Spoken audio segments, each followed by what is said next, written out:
Madame le maire, mesdames et messieurs les adjoints, mesdames et messieurs les conseillers municipaux, je suis très honorée ce soir de prendre la parole pour la première fois et de porter la voix des Vensois et l'intérêt général au sein de cette assemblée.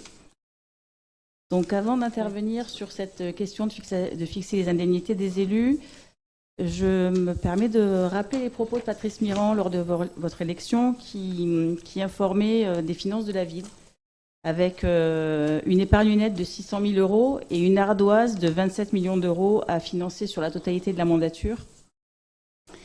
Et le choix d'augmenter le niveau des indemnités des élus en ce début de mandat m'interpelle à deux niveaux. Alors je ne remets pas du tout en cause les indemnités, hein. Je sais que ça nécessite un investissement personnel, un temps donné. Donc là, c'est pas la question, mais ça m'interpelle à deux niveaux, notamment par rapport à la situation budgétaire de la commune et le message que vous adressez aux Vensois. Donc, concernant la hausse des indemnités, la mandature précédente a également augmenté les indemnités, ce qui a généré une augmentation de plus de 118 000 euros sur la mandature précédente. Et par un parallélisme des formes, cette augmentation sur votre mandature s'élèverait à 221 000 euros. Donc ce projet d'alourdir le budget de la commune m'interroge, notamment par rapport aux finances et à l'épargne de la commune. Et enfin, sur le deuxième point, par rapport au message qu'on adresse aux Vensois dans une période où l'austérité de rigueur, l'exemple doit être donné de la part des élus. Et donc, voilà, je pense que c'est un petit peu tôt. Je ne connais pas encore tous les rouages, mais ça me paraît en tant que message, s'augmenter déjà les indemnités sans avoir vraiment montré un résultat, vous êtes mal perçu. Donc je vous proposerai de reporter ces augmentations ultérieurement. Voilà, merci. Alors, ce que dit le maire est exact, mais par contre, il n'y a aucune obligation de s'arrêter à tel ou tel niveau de proportion dans ce qui est proposé. Non.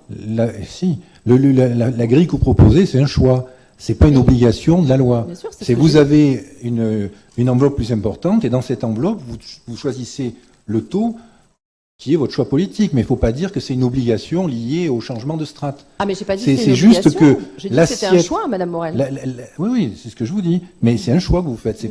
C'est pas parce qu'on change de strate que mécaniquement vos indemnités augmentent. Alors, je suis, comment dire... je comprends d'autant mieux ça que moi je suis assez d'accord avec ce que vous dites sur la rémunération des élus et les résultats et les risques qui sont liés à leur fonction.